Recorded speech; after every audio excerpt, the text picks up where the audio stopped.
Welcome to the IPPSR Public Policy Forum. I'm Matt Grossmann, Director of the Institute, and we're pleased that you could join us.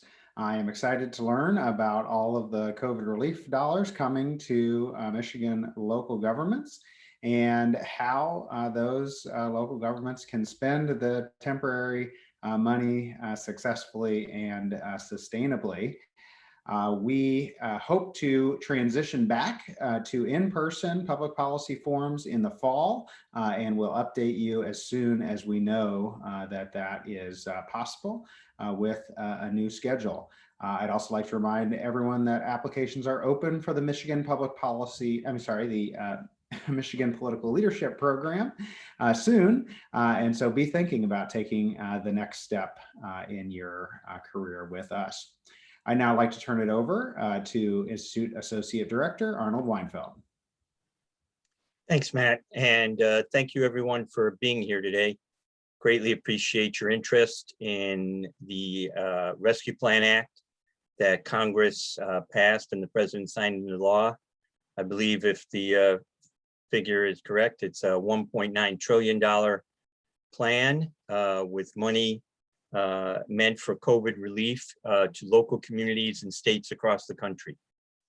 Here in Michigan, local units of government will be receiving a little bit more than $4 billion in direct payments, and the state will be receiving $6 billion in direct payments. And we're very pleased to have with us here folks that are expert on local government finance and policy issues, both from an academic perspective, as well as from an on-the-ground perspective and statewide association. So with us today is Eric Lupher.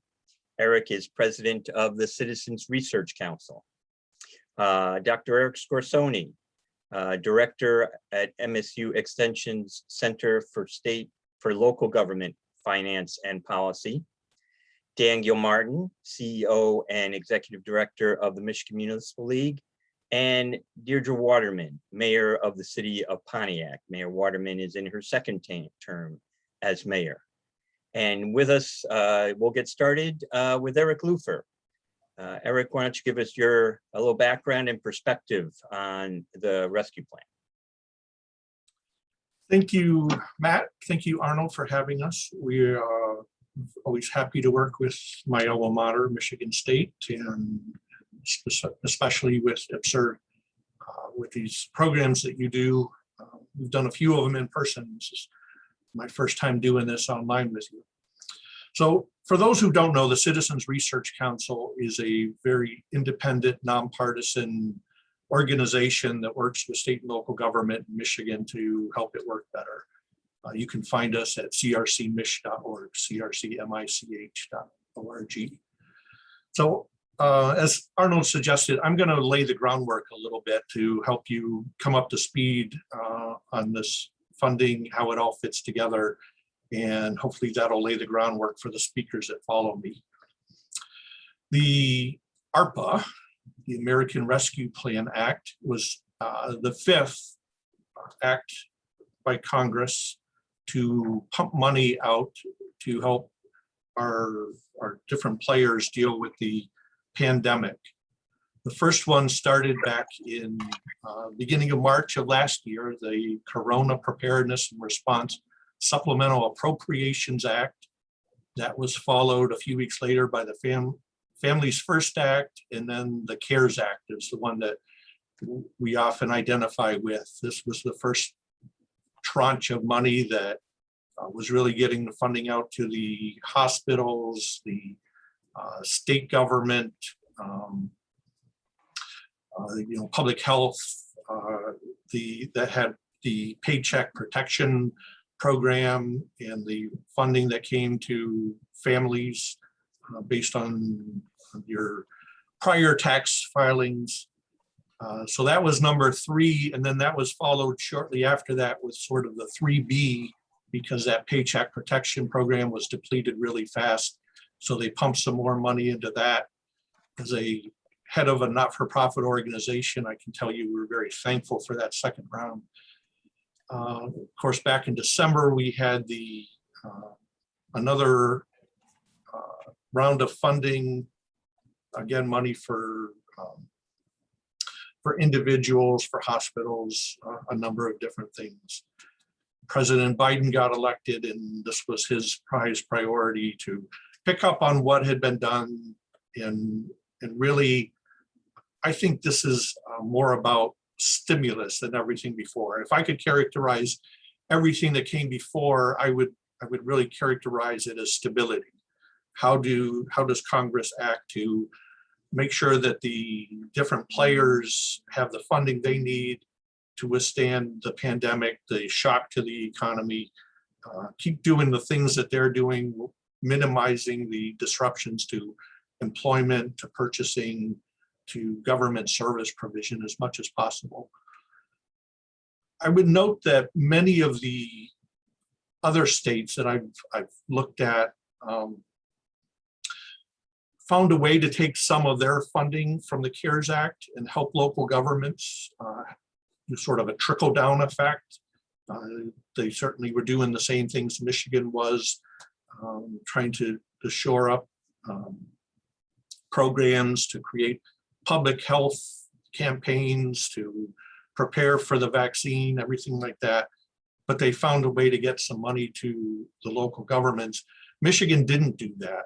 So really, when we get this ARPA money, the American Rescue Plan money for these local governments, it is partly about stability and partly about stimulus.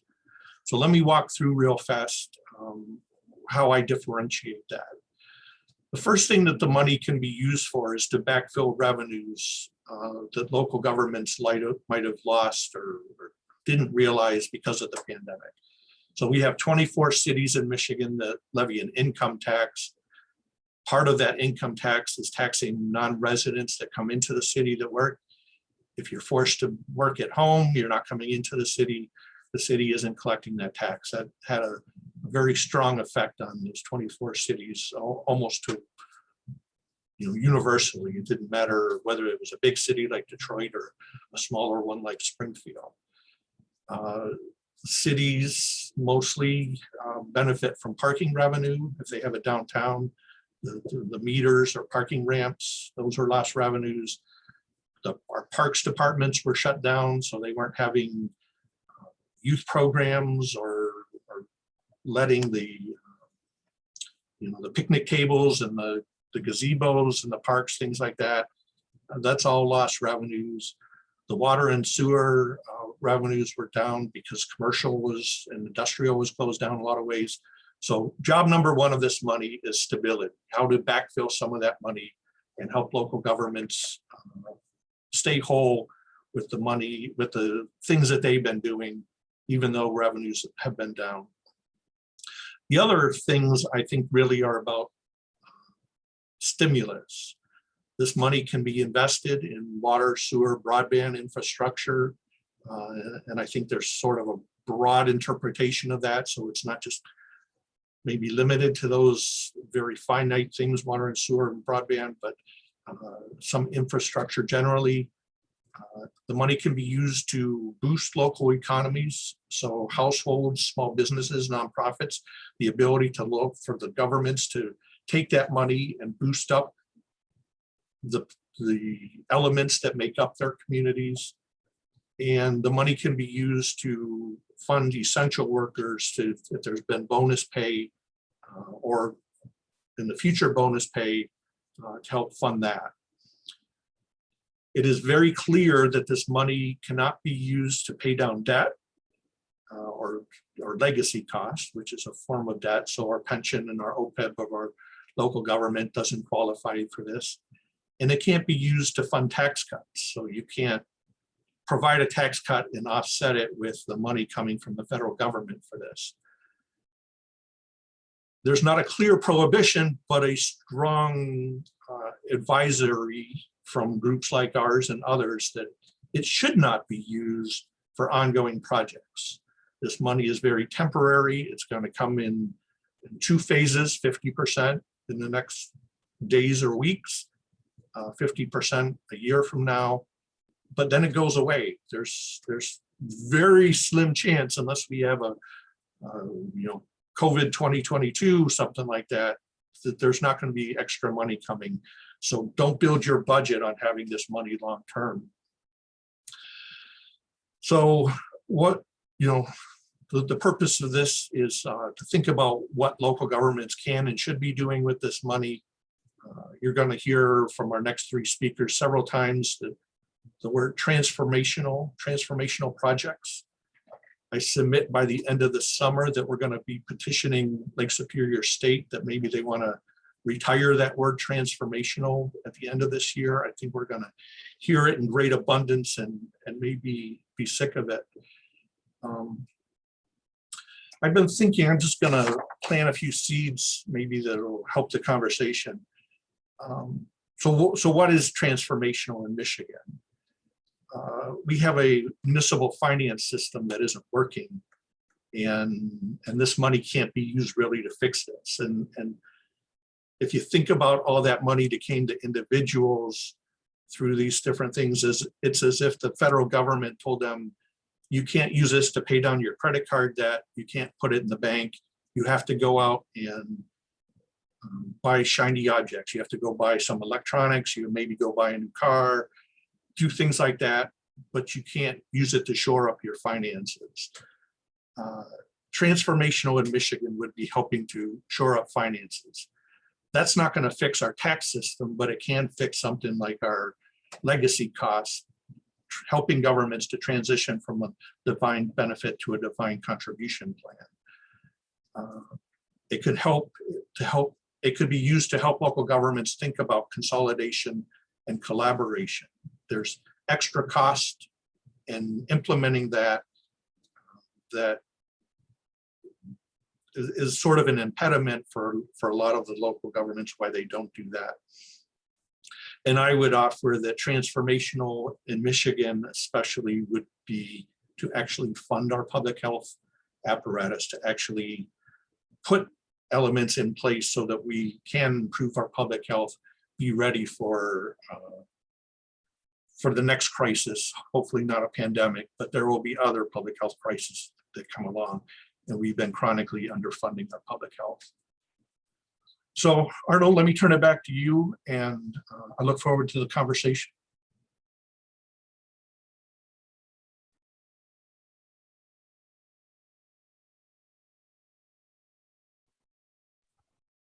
Arnold, you're muted.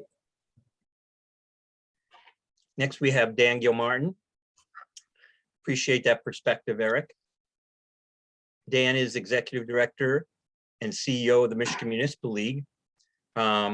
Dan, your organization, you represent cities, villages, communities all over the state, and for the last decade have been very proactive in advocating for communities to think differently about how to run their cities, how community development, how economic development happens. What's your perspective on the funding they're going to be getting, and what's your message to local officials? Thanks, Arnold, and thanks, Eric, for doing that kickoff to talk a little bit about the guardrails, I guess, around this money. I think it's really an opportunity that we haven't seen in a long time here in the state. And there's a lot of things the money can do for us. There's a lot of things the money can't do for us. So, for example, Eric just talked about the fact that it is one-time money. It'll be paid in 2 payments and needs to be spent in totality by 2024, I believe. So even though it's a large influx of dollars, it's not the type of thing that's going to change the structure of financing here in Michigan. It just, the program isn't built for that. It's built for a quick strike portfolio, if you will. So I think making or allowing people to think a little bit differently about their goals for the next several years and look at making some major investments in certain areas is really, I'm not going to use the word transformation, although I just said it, so I guess I used it. But I didn't know Eric had such a allergic reaction to that. But I get where you're coming from. But the transformation, I think, is going to come in short-term projects. It's going to come in thinking differently about things, because again, our organization, and now many people on this phone, and I know there's a lot of players within the state government atmosphere on this particular Zoom. And we've talked about the system not working. This does not help the long-term structural capacities within Michigan. We still have to meet those issues, those problems, those challenges head on. But it does provide us to think a little bit differently about things. And I guess I'll just talk about a couple of things here. I think it'd be great to get to the mayor and others to hear your questions. But I think the key for local governments in thinking about this is not just the money coming directly to a city or a county or a township or whoever, but it's in the concept of leveraging that money with everybody else around them. I'll use Flint as an example because I happen to know the numbers off the top of my head, and I know everybody in this phone has worked quite a bit, or everybody on this call has worked quite a bit in the community. They stand to get over the next year an influx of between 90 and 100 million dollars. I think are the latest examples or estimates of what they'll be getting, which is a lot of money, right? But when you look at things, Genesee County is also getting money. The surrounding communities are getting sizable amounts.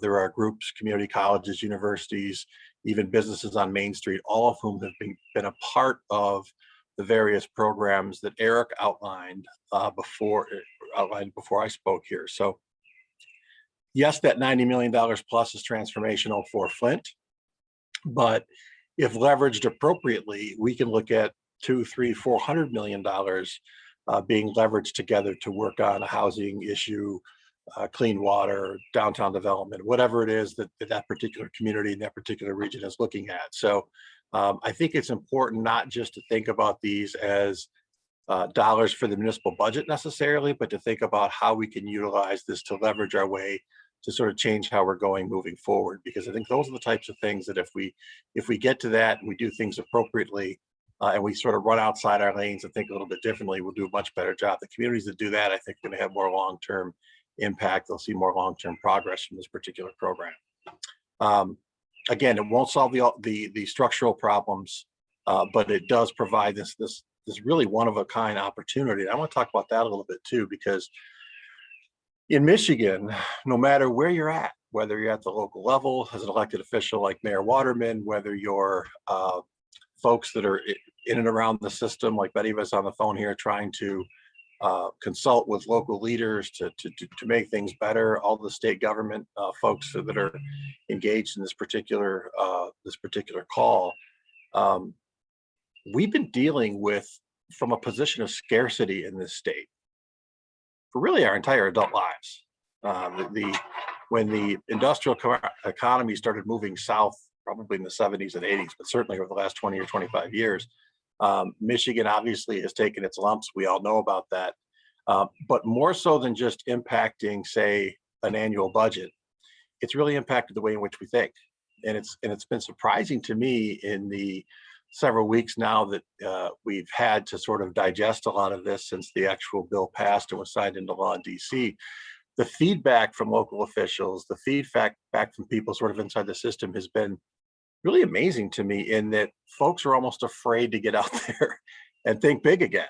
I think it's one of the things that is always felt like an irony to me here in Michigan, that 100 years ago we put the world on wheels, and Michigan was the epicenter of the industrial revolution, not just in this country, but I would argue in the entire world, and all the innovation that spurred from that. And we've sort of locked ourselves down and said, okay, we're on a downswing for the last, again, couple of decades, and thinking differently about how we invest, about how we can sort of change the focus or change the trajectory of a city, of a region, of a state, is something I think we all need to be thinking about in this short period of time, because we finally have some capacity to make some of that stuff come true. So yes, we should be looking at shoring up municipal budgets. Yes, municipal budgets took shots during the last year and a half or so, or whatever it's been during this period.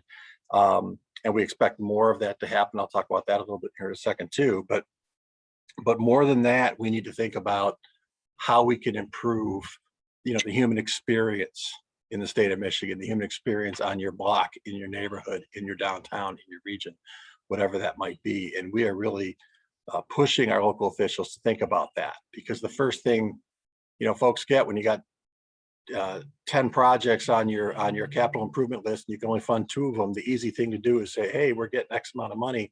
Now I can fund 3, 4, and 5. And that might be the best answer.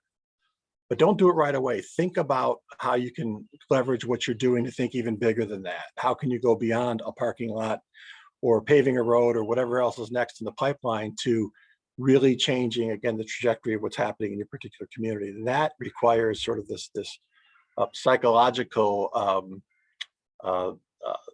allowance for all of us to think bigger and to think differently and to really get out there and be innovative with how we spend these funds. And I hope a lot of us do that.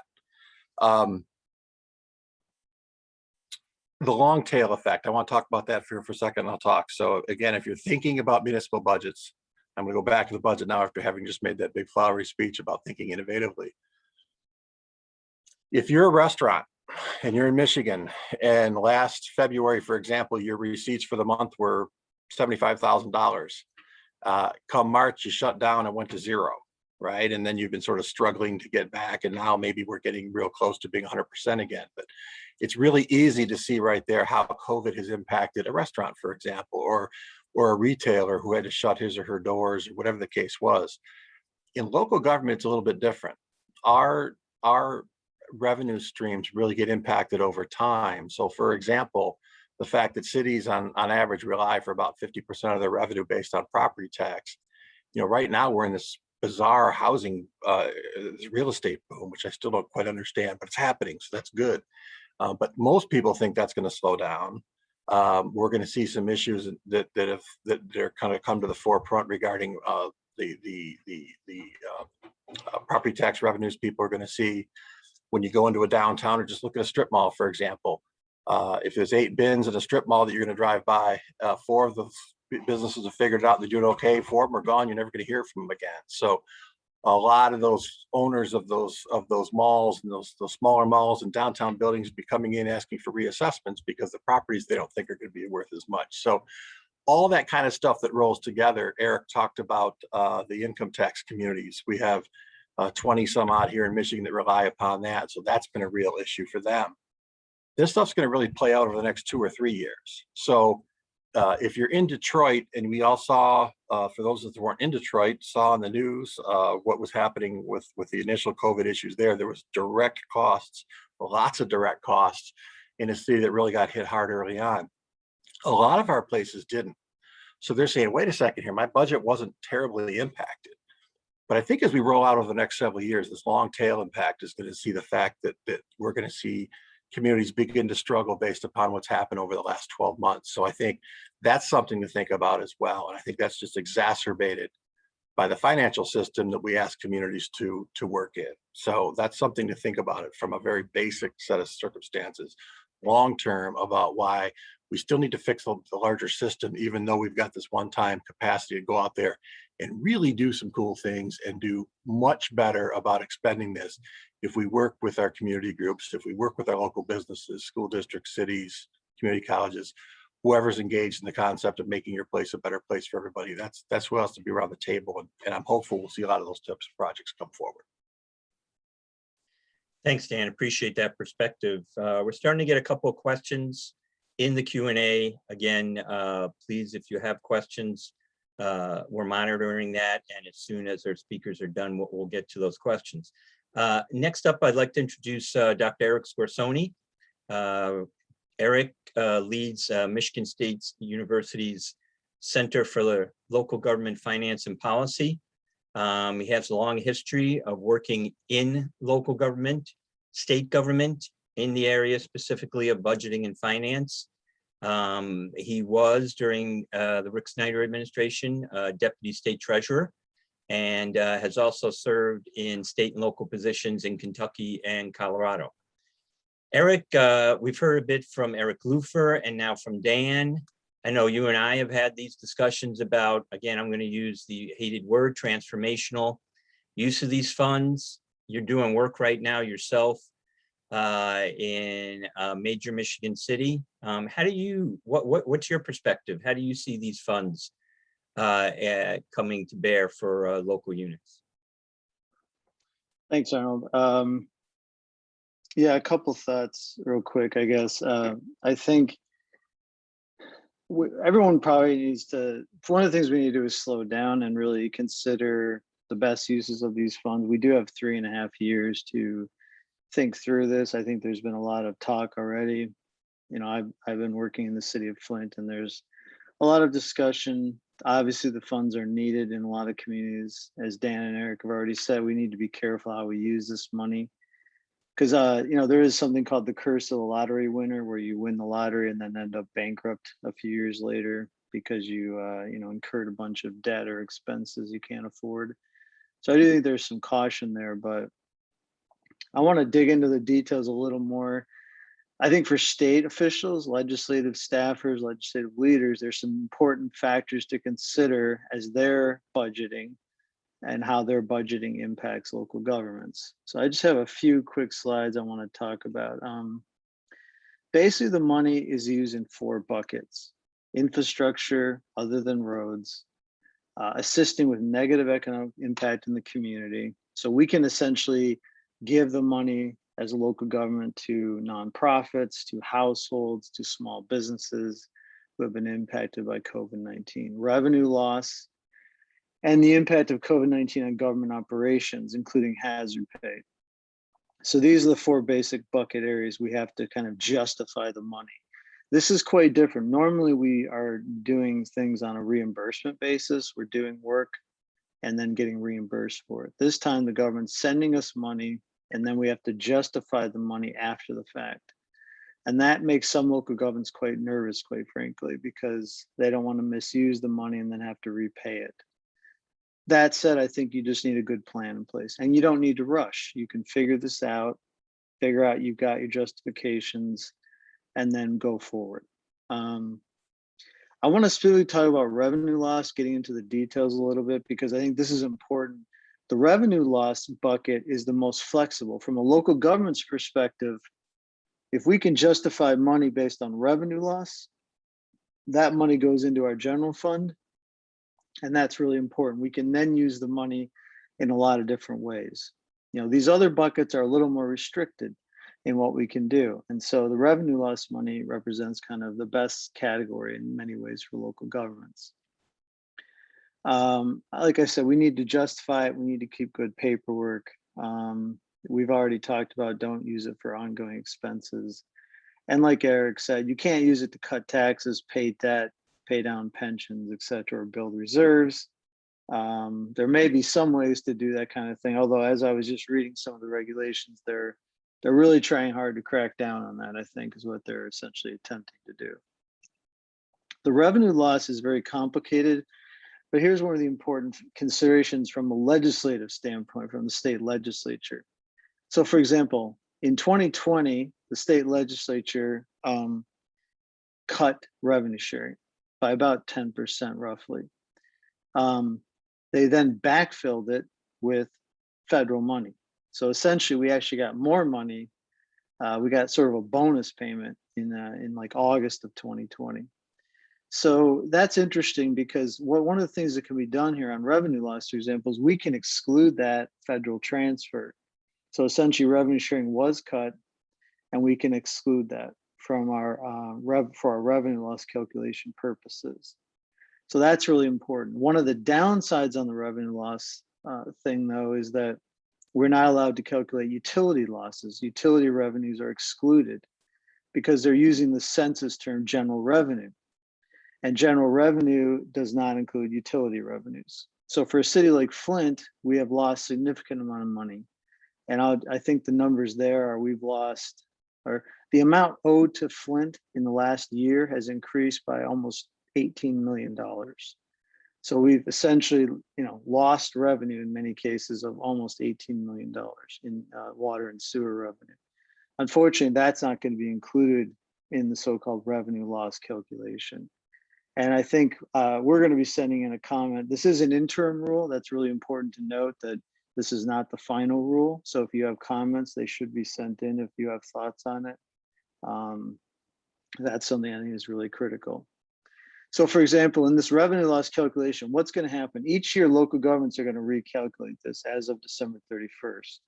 So we're going to take what is our counterfactual. I think this may have been written by a recent master's student or something, because the language is kind of interesting. But the counterfactual revenue minus my base revenue, which is the revenue I actually collected.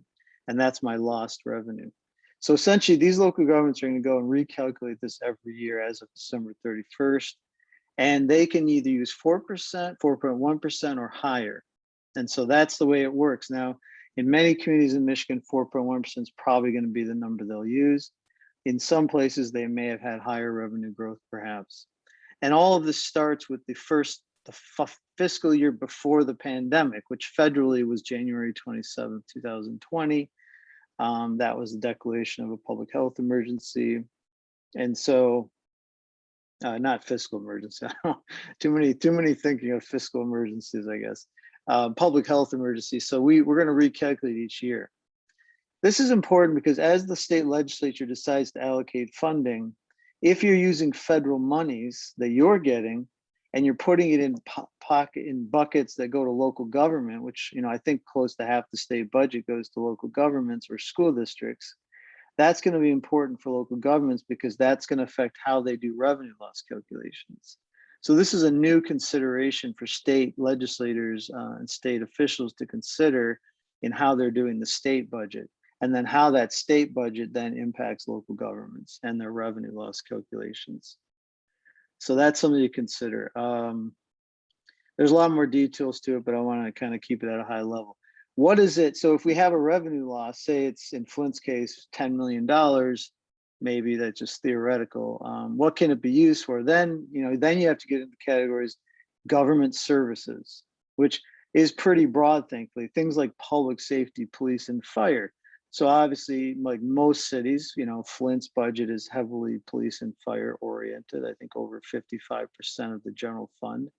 So we can then essentially backfill our police and fire budget with these dollars. Now, what's important is you can't make a deposit into your pension system directly with these dollars, but you can pay for ongoing pension through the payroll system for current police and fire officers.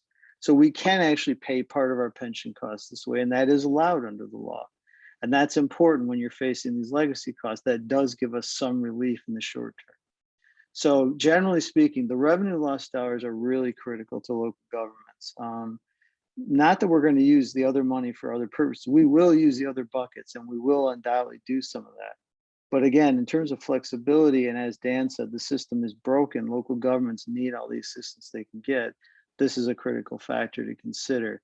It's also critical in how the state and how you do your budgeting, because your budgeting practices, I can tell you, working in Flint for the last 18 months, directly impacts locals, and then how the locals have to function. And my experience being at the state was that consideration was often not a big factor in how they thought about the budget.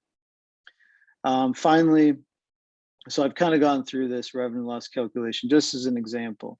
Now in state fiscal year 21, sorry, that should be say fiscal 20. In fiscal 21, the state revenue sharing was restored back to the normal level. So that will impact the revenue loss calculations in the next year, perhaps. But again, this is an important consideration because state money goes to all kinds of programs, public health, all kinds of areas that affect local governments, especially county governments in particular, but affects all types of local governments. So I just want to kind of focus on a few of those details. I'm sure we'll have a lot more questions and comments, but thanks. Thanks, Eric. Appreciate that perspective from someone who's working right now in the city of Flint, as you are, and has been in state treasury as well, and the experience that you bring to the table. Now I'd like to turn to an elected official.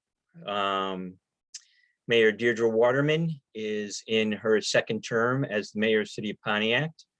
Mayor Waterman, we've heard from the 30,000 foot level a bit from the last three speakers, both from a practical academic perspective. Love to hear your perspective, your vision for the funding that Pontiac's going to be receiving. Thanks for being here. Yes, and thank you for having me on the panel with such illustrious people who can talk from the policy side and give the guidance, and those of us who are on the ground who have this now, and I don't want to use the word windfall because it is, as you say, a stimulus to replace in large part some of the economic distress that we had suffered as a result of the pandemic. So Pontiac has a particularly interesting case as I'm here as you say, of the mayor, second term. And Pontiac's original estimate when this American Rescue Plan was approved in Congress was that Pontiac would get only $5.8 million total. And that was estimated. But we noted as we looked at other cities of like size and situation in Michigan, that this was just a fraction of what some of the other cities were getting. So long story short, we sprung into action, and thanks with reached out to my friends at the Arnold with your institute, as well as Michigan Municipal League, Dan Gilmartin, and the National League of Cities, and found out that we weren't the only city in that situation that had an undercalculation. And long story short, as I said, what happened as we consulted our federal officials, elected official, in my case, it was Brenda Lawrence, first Congresswoman, and State Senators Stabenow and Peters, who then showed us the path to get the recalculation and estimate. And we are now having heard that our now estimated amount coming from the American Rescue Plan is 37.7 million. So quite a difference, as we heard last week.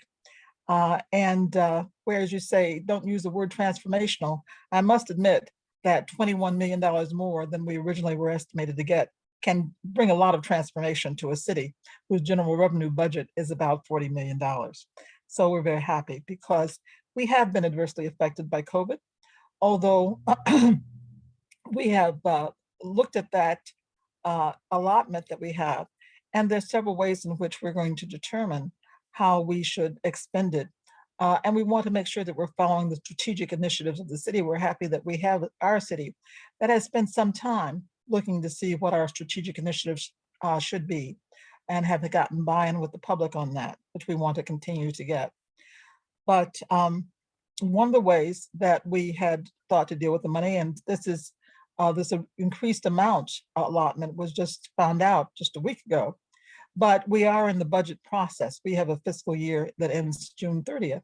So the mayor's recommended budget for the fiscal up year upcoming has already been delivered to council as of May 1st, according to our charter. And council is in this situation where they're now doing budget hearings on that budget. But what we did once we got the announcement was to send some other recommendations as an amendment to the budget that I had proposed for council's consideration.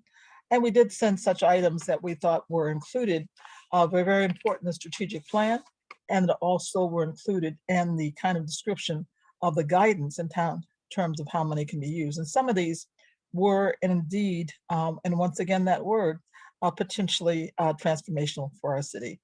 And such things as one of the high strategic initiatives was public safety. This is a city that has diversified its economy and brought in many new kinds of businesses and economic sectors, including now becoming known as an emerging high-tech hub city by our location. And so we have already done that. And in order to support that, one of the things we had done was to increase our public safety and our sense of security in this community. So that's part of where we had spent some of our money and dollars in budget, and this will, money coming in will also help to support that strategic initiative in a greater way. In addition, our infrastructure, that roads and sidewalks were something that had been delayed and limited money to do that. And now we're finding that if we can relate that with water and sewer projects, that we can have additional money for those kinds of projects that follow the guidelines, and that they must be go-funded or in other ways not requiring additional expenses over the long term. So we're looking for that. We're looking for ways in which we can continue to invest in and support our small businesses, as well as our citizens who've been adversely affected by the economic downturn.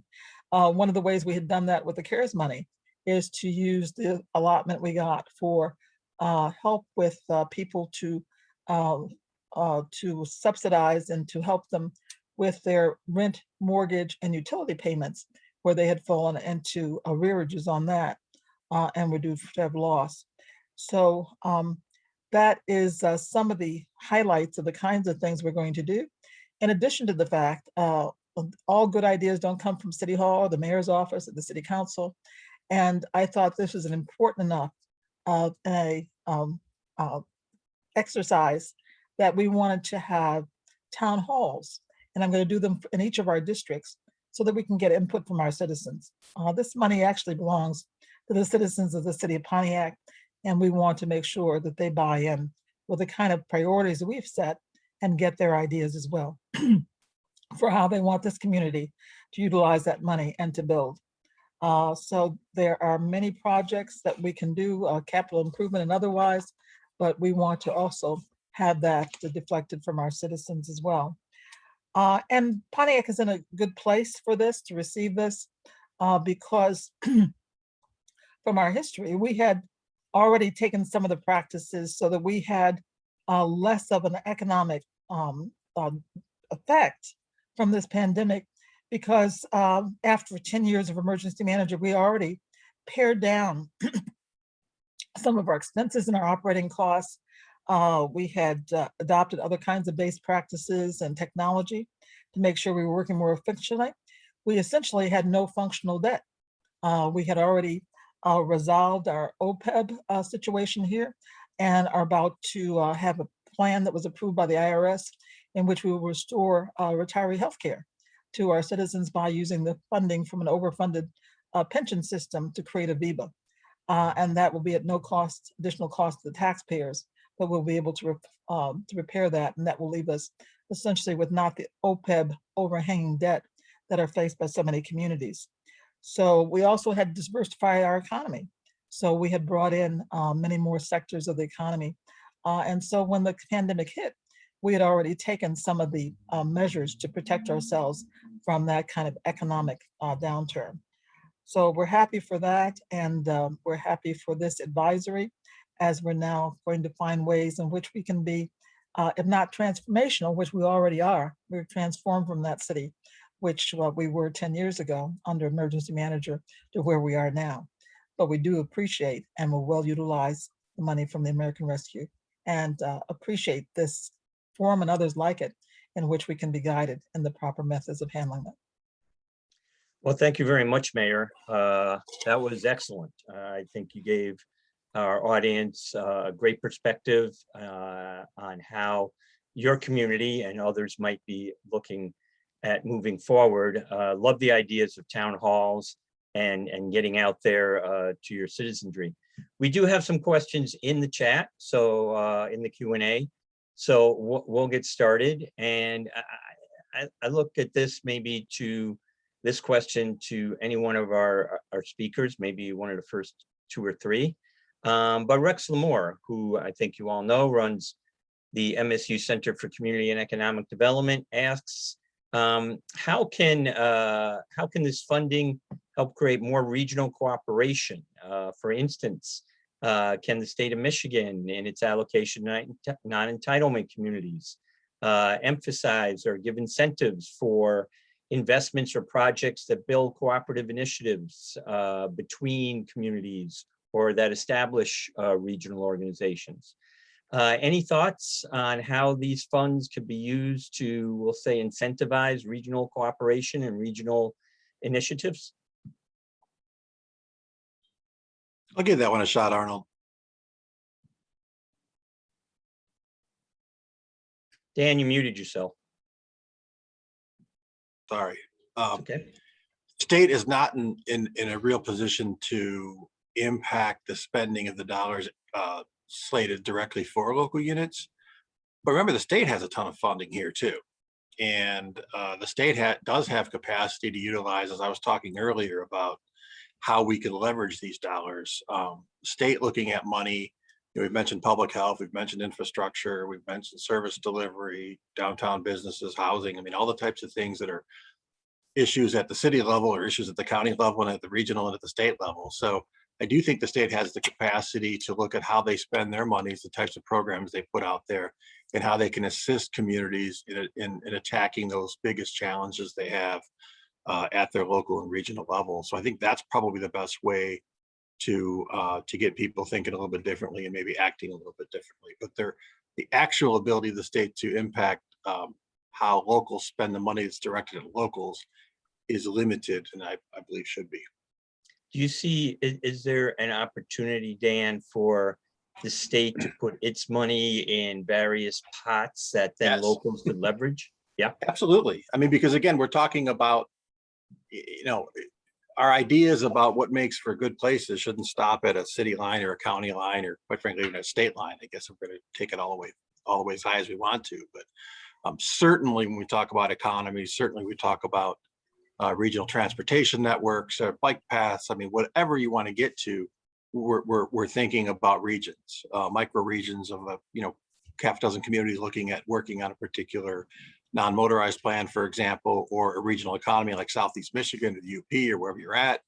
And again, the state has some money and has some dollars available the same way the locals do to make quick and relatively quick 2 or 3 year impact type expenditures in places that can change our direction for years to come. So I think the same thing I said earlier about locals giving themselves, affording themselves the opportunity to think differently about what progress looks like over the next couple of years. I think the state could do the same thing. And I think the more state, locals, counties, health departments, whoever work together, the better off we all are. Anyone else want to, Eric?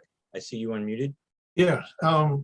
So my thinking is a lot like Dan's. First of all, anytime local governments undertake an effort to collaborate with another community to have that sort of micro region that Dan mentioned, it doesn't come naturally, right? The city councils or townships board learn to work amongst themselves.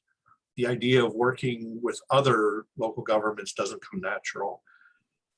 If you can overcome that, then there's legal hurdles, there's the financing, there's the branding, there's the sort of the engineering of what equipment you need and things like that. For local governments that have been struggling, as Dan spent so much time laying out for us, sort of working in this retrenchment mode for so long, they haven't had the means to go out and do these extra things. So specifically for the state, how they could facilitate this, the Snyder administration did it a little bit, trying to put money out there to facilitate this, to have the experts, to have some engineers, to have legal staff that can help local governments work through this. And then on the greater regional level, another thing the Snyder administration did, look at the regions in the state and the drawing of the lines to what we call the Regional Prosperity Initiative. They tried, that administration tried to put a little bit of money, sort of dangle the hook out there to get local governments to think beyond their own borders and to think on the greater regions. And what can be done not to benefit a single community in the region, but what if you all came together to think about what sort of attractions, what sort of investment in tourism or commerce or whatever would benefit the greater region and have an investment in that. So it's great to have town halls on the municipal level, the city or township level, but if we could have a town hall at the regional level and the coming together of the minds, not only with the local government officials, but the civic leaders and the religious leaders and whoever, to really think about what is going on in the region and what's going to make a difference to help it grow beyond the little dotted lines that define us on the map. So there's a couple of different reasons, and the state can play a major role in both of those types of efforts. Thanks, Eric. We've got a couple of questions on actual infrastructure investment. David Thompson asks if a community uses their COVID relief dollars for investment in local infrastructure, does that jeopardize their chances of garnering dollars made available through the national infrastructure package? And I'll couple that with another question that was asked about water, sewer and water projects. So if you have a sewer and water project and there's some road reconstruction that needs to be done along with that, as there usually is, we know that. Are those efforts going to count against, will you be able to use the funding for that? Or are they going to count against you with whatever funding comes through with the bigger infrastructure package now being discussed? Yeah, Arnold, I'll talk. I think on the first point, I don't think that, I mean, we don't know what the national infrastructure package is going to be, obviously, so we should probably be careful in answering that, but I can't imagine.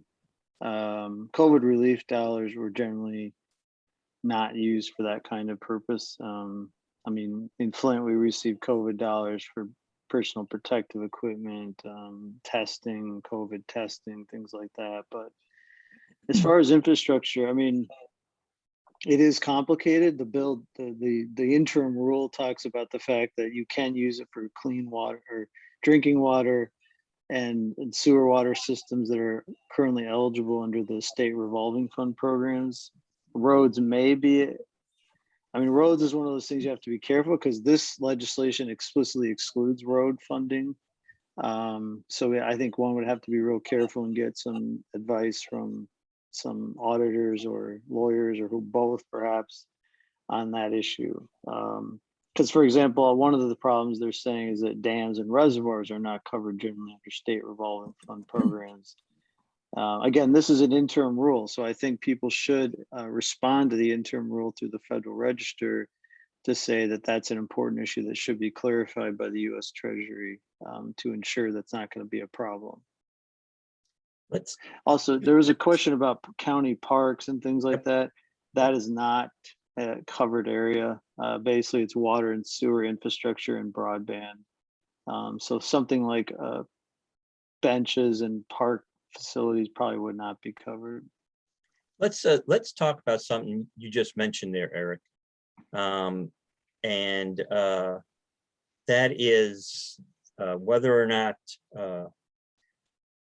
not local officials are trusting that this money is coming, the regulatory issues that surround. I mean, you know, I think, you know, we've all seen messages from local officials regarding, you know, what's a DUNS number? How do I actually access this? You just noted that the guidelines set forth are interim, and it even says they're non-exclusive, so they could be changing the rules. We've had some discussions with some local officials, especially from up north, who are saying that, you know, not only don't they trust that the money's coming, but they don't really want to be bothered with the money. What are you saying to them, Dan? I'd like to get your impression of that as well. What you're hearing from some local officials. Well, I think the last couple of questions and this one, Arnold, highlights why it's difficult to do a $2 trillion bill in 60 days and make a whole bunch of amendments in the last 48 hours to get over the hump to pass it. So some of these questions are we're just going to have to take our best shot, I think, when things come up, because like the question regarding if you spend money on infrastructure, does that leave you high and dry if and when an infrastructure bill gets done? I think the answer to that is no. I think if you've got something that makes sense, go for it right now, and hopefully there'll be something coming on the back end. But there was a political calculation in DC during this process. They know they wanted the administration wanted to be able to do an infrastructure package later this year.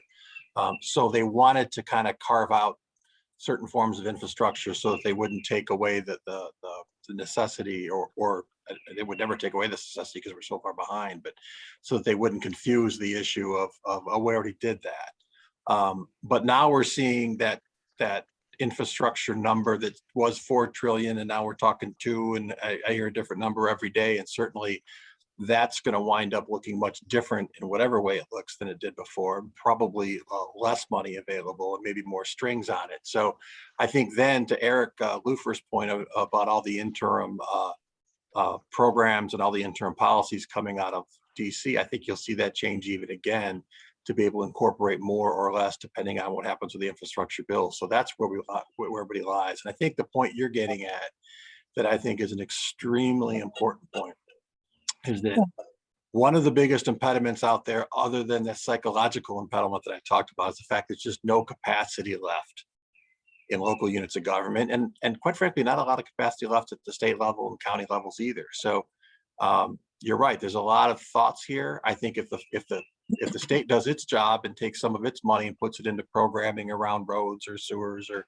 economic development, as they're likely to do, that'll be even more hoops to jump through and even more rules and guidelines to follow. So just having people available to A, be thinking out of the box, and then B, being able to go out there and implement this stuff and work back and forth with county, state, federal government guidelines is an extremely difficult thing to do. And I think we all need to think about that, everybody involved in the system, because there just isn't that capacity there because of the decades of underfunding. And we've got to get through that, or we're going to wind up doing a lot of sort of little stuff that doesn't make an impact.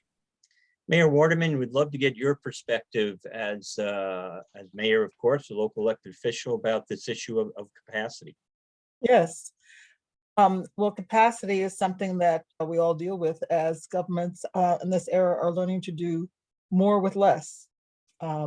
So I look at a government now that has half, if not a third less of the city workers that city government had, 20 years ago.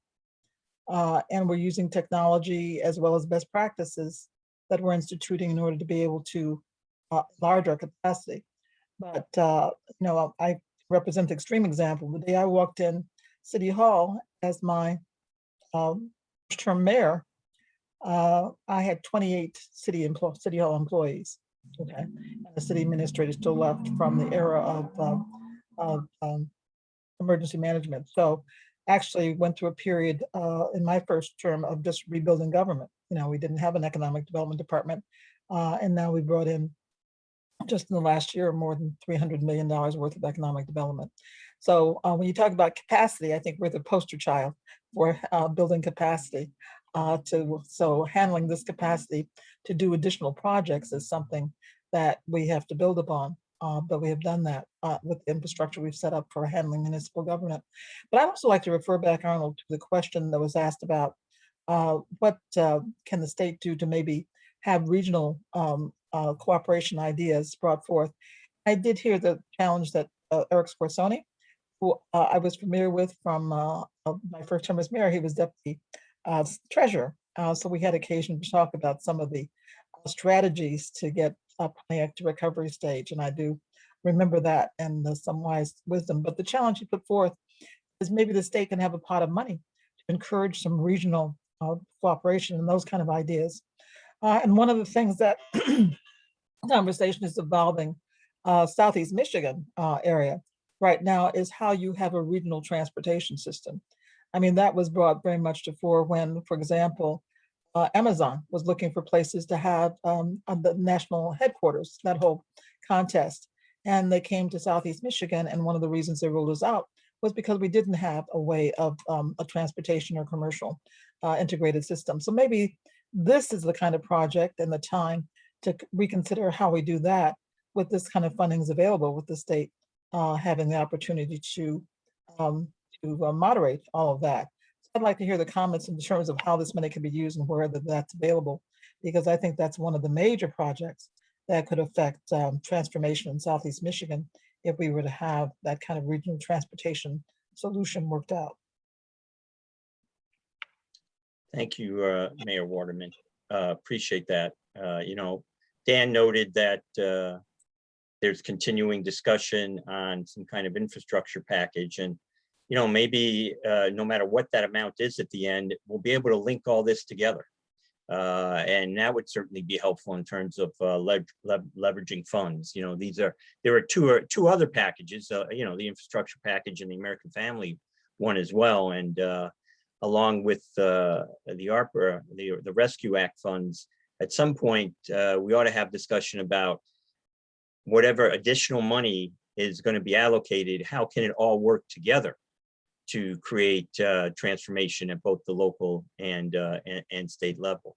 And Regina Bell from the Council of Michigan Foundations brings up a good point and emphasizes Eric's point about engaging civic leaders, including philanthropy and others such as community foundations so that we could be thinking creatively and outside the box. So again, Mayor, your idea of town halls and the idea that has been expressed by everyone about taking your time, talking to your citizens, talking to other elected leaders in your area, and looking to leverage these funds all kind of run together. Before we close today, I'm wondering if anybody has any additional comments that they'd like to add other than what they've already said. Eric Lupher unmuted, so we'll go with Eric first. Yeah, I just wanted to pick up on the capacity of the local governments to carry these things out is one thing. But usually when you're dealing with water and sewer, they're contracting with companies, businesses to dig out the old pipes and put in the new pipes and do those types of things. We have a shortage of skilled trades in the state, people capable of doing this stuff. I don't know the number, maybe Eric or Dan do. Strike me several hundred municipalities with water and sewer systems or part of water and sewer system. The others are on well and septic. So you know, that talent pool gets stretched real thin, real fast. The others with the well and septic, you have issues of aquifers that are drying up, and that's a whole different issue.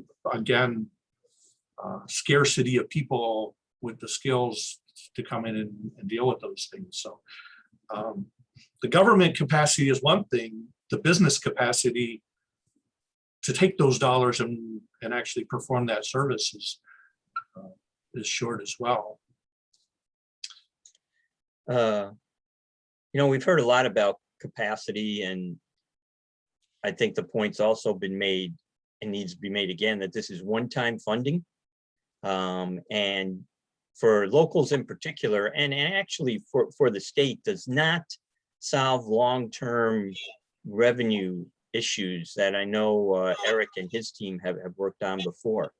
Mayor Waterman, I see you have your hand raised. As you were asking for last comments, one of the things I wanted to just share is that the capacity to do regional cooperation ideas, we do have some capacity there in the name of certain organizations that we already have. One of the ones that I'm very familiar with, Dan Gilmartin represents, he's the executive director for the Michigan Municipal League. And that's a consortium of how many different cities, villages, and townships? We have quite a few, well represented across the whole set, 500. So there, right there, you have the colloquium and the infrastructure to have those discussions across a lot of regions. So we do have the capacity to handle that. And I think if we use and leverage the activity and the strategies that are being utilized by such organizations, I'm very proud to be one of those member cities, municipalities as part of that, and have served on the board as well. So I just want to bring that to everybody's attention that we are ready to be able to handle those discussions. Great, thank you. Well, Arnold, if I could make one last point, I'm going to piggyback on something Regina Bell brought up, and she talked about measurement of what this looks like. And I think, you know, I've been a broken record on this for a long time, but we need a different way to measure progress in this state than the way we've typically done it. And, you know, something very simple like roads. In 1980, we had just around 10 million people in the state, and we were a top third per capita income state. Today, we have the same amount of people, and we're a bottom third per capita income state. But during that 40-year period, we've built a ton of new roads and a ton of new lane miles and new water systems, schools, everything else. We have so much more infrastructure than we had for the same amount of people, and we're relatively less better off as a state than we were. The reason we can't keep up with this stuff is simple mathematics. We can blame people on sides of the aisles and former legislators and governors and businesses or whatever. It's simple mathematics. And what we've done during that entire time is we have confused growth and development. Development is not growth. Development is development. And so what I don't want to see happen with this big influx of funds, and what I don't want to see happen, hopefully if we pass a bill in the fall to get some more infrastructure dollars in from the federal government, or if the state matches that or whatever, I don't want to see just count up lane miles and talk about this, talk about that, and sort of check boxes on old metrics and say, we've progressed, because what we've been doing has not progressed us. It's kept us at best treading water. So this is, that term transformational again. Eric's gonna, I can see him up there. His screen's starting to bubble a little bit. But this is an opportunity to think a little bit differently and think, how can we make our places more competitive? How can we make our places better places to live? How can we make sure our workforce is better? Whatever the issue is, we need to be thinking in those terms and figure out ways to measure those things that we can all agree on. So we don't just wind up saying, we created X amount of jobs that we didn't create. We just moved them from one community to another.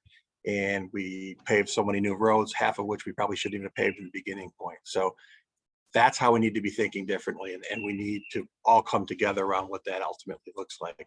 Otherwise, we're doomed to fail again. That sounds negative, but I meant that in a positive way. Yeah, all right. Managing the decline, I think, is what we used to how we used to term it, Dan.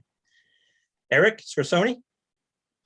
Yeah, I agree. I mean, I think in the next 5, 6, 7 years, if this money is either used poorly or not used in some communities, perhaps even, we will have a lot of communities in serious trouble financially, from a quality of life standpoint. The trends are already there. This money can help us putter through for a few years, but the reality is the structural imbalances are still there.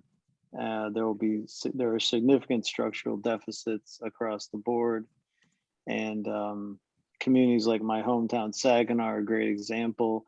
Yes, they'll get $30-40 million, and that will help for a few years, but their bottom line is the infrastructure is still terrible.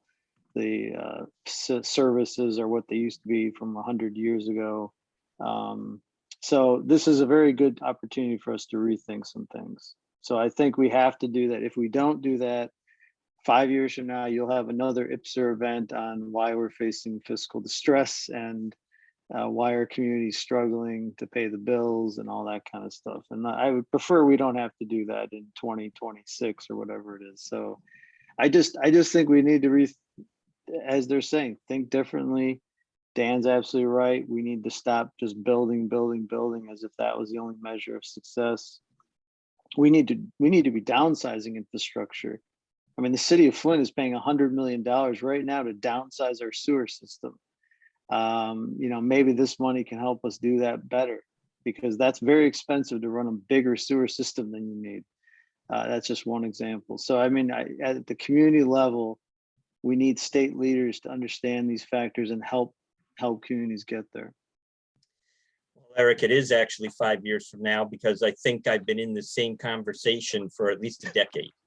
And so it kind of, for me, feels like Groundhog Day, but I greatly appreciate. Oh, the same people too, Arnold. Yeah, and you're absolutely right. Right. I want to thank everyone for their time here. I know everyone's busy. Mayor Waterman, Eric Scorsoni, Eric Lupher, and Dan Gilmartin, thank you very much for your perspectives. To our attendees, this has been recorded, and you will receive an email with the link to view the recording and pass it along. And again, we thank you very much, and enjoy the rest of the day.